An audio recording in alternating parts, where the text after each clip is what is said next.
गंदी गालियाँ दी, मेरे छाती पे मारा, मेरे हिप पे मारा था उसने। मुझे सिर्फ उस चीज़ का वो चाहिए, मैं और कुछ नहीं चाहती। वहाँ गांव खड़ा था, कोई मतलब ही नहीं है किसी प्रकार की। मैं तो आया डायल 112 से अपने कागज दिखाए। हाँ जी, हमारे गांव का ही लड़का है वो, प्रवीण आदमी है, प्रवीण कुमार। हमने झगड़ा जब करना होता ना, कि जब हम नाजायज कब्जा, हमारे नाम जमीन है और अगली पार्टी ने कब्जा दिया, हम क्यों किसी को छेड़खानी करेंगे, मारपीट करेंगे।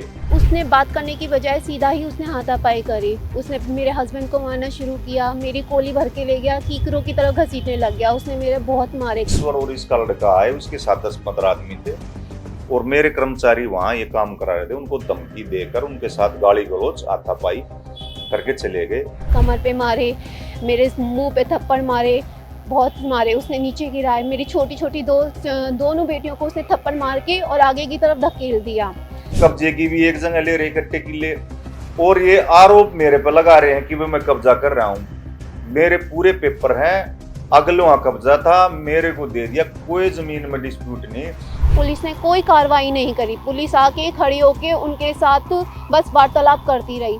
मैं गांव परावर की निवासी हूँ, वहाँ की बहू हूँ मैं अपने तीनों बच्चों के साथ पीटीएम के लिए जा रही थी। शनिवार की पीटीएम रखी हुई थी स्कूल में। मेरे तीन छोटे छोटे से बच्चे हैं और मेरे हस्बैंड, हम तीनों बाइक पे जा रहे थे। रास्ते में हमारा खेत पड़ता है। मैंने खेत में देखा कि जेसीबी चलने लग रही है। मेरे हस्बैंड उस जेसीबी को रुकवाने के लिए खेत की तरफ चल दिए। जब हम लोग वहाँ पे पहुँचे तो वो पता लगा प्रवीण कार्रवाई करने लग रहा है। तो हमने उनसे बोला कि यहाँ पे खेतों पे अगर आपका हक है तो आप कानूनी तरीके से अपना हक लें। तो वो बोलता है, उसने बात करने की बजाय सीधा ही उसने हाथापाई करी। उसने मेरे हस्बैंड को मारना शुरू किया, मेरी कोली भर के ले गया, कीकरों की तरह घसीटने लग गया। उसने मेरे बहुत मारे, कमर पे मारे, मेरे मुंह पे थप्पड़ मारे, बहुत मारे। उसने नीचे गिराए, मेरी छोटी छोटी दोनों बेटियों को उसने थप्पड़ मार के और आगे की तरफ धकेल दिया। फिर जब मैंने बहुत वो कीकर की तब जब लेके जा रहा था तो मैं चिल्ला रही थी। तो जब मैं चिल्ला रही थी तो वहाँ पे आसपास के जो लोग थे वो इकट्ठा हुए और इतने में ही मेरे ससुर और मेरा देवर आ गया। उनके आने के बाद उसने उनके साथ भी हाथापाई शुरू कर दी। मेरे ससुर जो हार्ट के पेशेंट हैं, उनको दिल का दौरा 2 बार पड़ चुका है। उनने उसके साथ बदतमीज़ी की और यूँ कह रहा, तू मेरा क्या बिगाड़ लेगा। हमने पुलिस बुला रखी थी 112 नंबर पे। पुलिस ने कोई कार्रवाई नहीं करी। पुलिस आके खड़ी होके उनके साथ बस वार्तालाप करती रही। उनने कोई कार्रवाई नहीं करी। मैं वहाँ पे जो अशोक कुमार सर हैं, मैंने उनको बुला, वो आए, उनको मैंने बोला, सर देखिए इन गुंडों ने मेरे साथ हाथापाई करी है। उन्होंने खड़े होकर वहाँ पे सिर्फ देखते रह गए, उन्होंने कोई नहीं किया। वो सामने अपराधी खड़े हुए थे और वो सीधा अपनी बाइक लेकर चल दिए। मैं सिर्फ इतना चाहती हूँ कि मेरे साथ जो अश्लील हरकतें हुई, इसने जो मुझे गालियाँ दी है, बोला बोला बोला और भी बहुत गंदी गालियाँ दी, मेरे छाती पे मारा, मेरे हिप पे मारा था उसने। मुझे सिर्फ उस चीज़ का वो चाहिए, मैं और कुछ नहीं चाहती। तो आज किस अधिकारी से मिले थे और क्या मांग के क्या आश्वासन है? मैं 3 दिन तक एडमिट रही थी हॉस्पिटल में। जब मैं डिस्चार्ज होके आई तो वो वहाँ पे आया था मेरा बयान लेने। मैंने बोला मैं अपना बयान महिला अधिकारी को दूँगी। उसने बोला मुझको एक कोरे पेपर पे लिख के दे दे कि तू अपना बयान नहीं देती। मैंने कहा मैं बयान दूँगी, मैं अपना बयान महिला अधिकारी को दूँगी या फिर मैं दूँगी मजिस्ट्रेट के आगे। आज ही उस शनिवार से लेकर 8 तारीख हो गई है, उन्होंने मेरा कोई बयान नहीं लिया। मैं हार मानकर यहाँ पे डीसी ऑफिस में आई हूँ, एसपी साहब के सामने गुहार लगाई है। उनने एप्लीकेशन की है, अब देखते हैं आगे क्या कार्रवाई होती है। कब का मामला? ये मामला शनिवार का है, 2 तारीख का। कितने लोगों ने आपके साथ जो है मारपीट की है? कम से कम हट्टे कट्टे 30 से 40 लोग होंगे सर, इतने लोग थे। हम वहाँ पे अकेले थे, मैं लेडीज सिर्फ एक ली थी वहाँ पे। मजदूर थे जो वहाँ पे खड़ी हुई थी लेडीज, बाकी वहाँ पे कोई लेडीज नहीं थी। उनने यूँ शर्म नहीं की, छोटे छोटे बच्चों को उन्होंने मारा। आपके साथ और कौन कौन था? मैं, मेरा पति और मेरे 3 छोटी बेटियाँ। आपके पति को भी चोट आई है? हाँ जी, उनके मुंह में से खून आ गया था, उनको बहुत मारा। वो भी हार्ट पेशेंट है। 1 साल पहले उनको हार्ट अटैक आया था, वो दिल के मरीज है। उनको बहुत बुरी तरह मारा और उनको साफ साफ धमकी दी मेरे आगे। अब क्या चाहते हैं आप? पुलिस की कार्रवाई से संतुष्ट हैं और क्या चाहते हैं? नहीं सर, मैं पुलिस की कार्रवाई से संतुष्ट नहीं हूँ। उन्होंने कोई कार्रवाई ही नहीं की है। मैं सिर्फ इतना चाहती हूँ, आप लोगों से हाथ जोड़ के विनती है कि आप लोग मुझसे मेरे साथ हुई बदतमीजी का इंसाफ दिलाएं। एक लड़की होने के नाते, एक बहू होने के नाते, एक समाज की बेटी होने के नाते मैं सिर्फ इतना चाहती हूँ कि मुझे जो उसने मेरे साथ बदतमीजी की है, जो गाली गलौचे किए हैं, उसका इंसाफ मुझे मिले बस। अच्छा, आप थाने में गए, वहाँ पे शिकायत करवाई? सर मैं थाने में नहीं गई क्योंकि मैं 3-4 दिन से हॉस्पिटल में एडमिट थी, सिविल में एडमिट थी। जब मैं डिस्चार्ज होके आई तो उन्होंने वो हमसे कोई कार्रवाई नहीं की। मैं उनसे अब तक गुहार लगा रही हूँ। आज भी अशोक कुमार हमें मिले हैं लेकिन उन्होंने उस मामले में कुछ नहीं किया अब तक। तो, शिवाजी कॉलोनी थालाना। तो कौन थे मारने वाले, पहचान हुई किसी की? हाँ मारने जी, वाले को वो जानते हो आप? हाँ जी, हमारे गाँव का ही लड़का है, वो प्रवीण आदमी है, प्रवीण कुमार, और उसके साथ है एक रामवीर किरकड़िया नाम है उसका, वो गाँव का ही है। दूसरे बात को लेकर झगड़ा हुआ था, मेन मुद्दा क्या?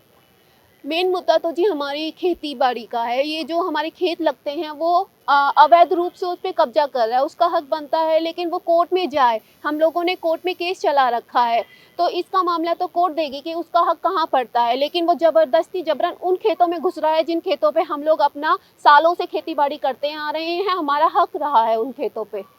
नमस्कार जी, मेरा नाम प्रवीण कौशिक है। मैं गांव पैरावर से पूर्व सरपंच हूं और फिलहाल अपने अठगामा जो बोर है उसका उप प्रधान हूं।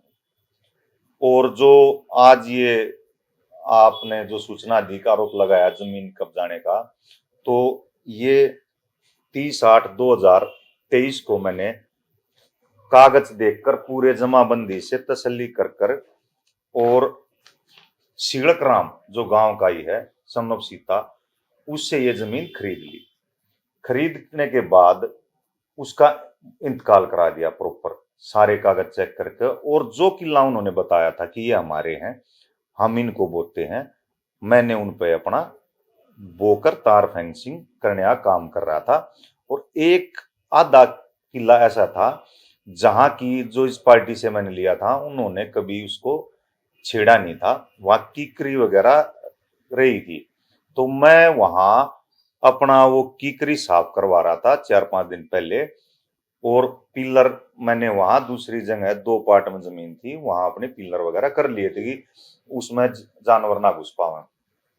उस दिन ये जो दूसरी पार्टी है, ईश्वर और इसका लड़का आए, उसके साथ 10-15 आदमी थे और मेरे कर्मचारी वहां ये काम करा रहे थे। उनको धमकी देकर उनके साथ गाली गलौज हाथापाई करके चले गए। उन्होंने मुझे सूचना दी तो मैंने आगे पुलिस थाने में कंप्लेंट कर दी कि भाई ये मेरे नाम जमीन है और जो ये दूसरी पार्टी ये अपने कागज ले आए, हम अपने कागज ले आए।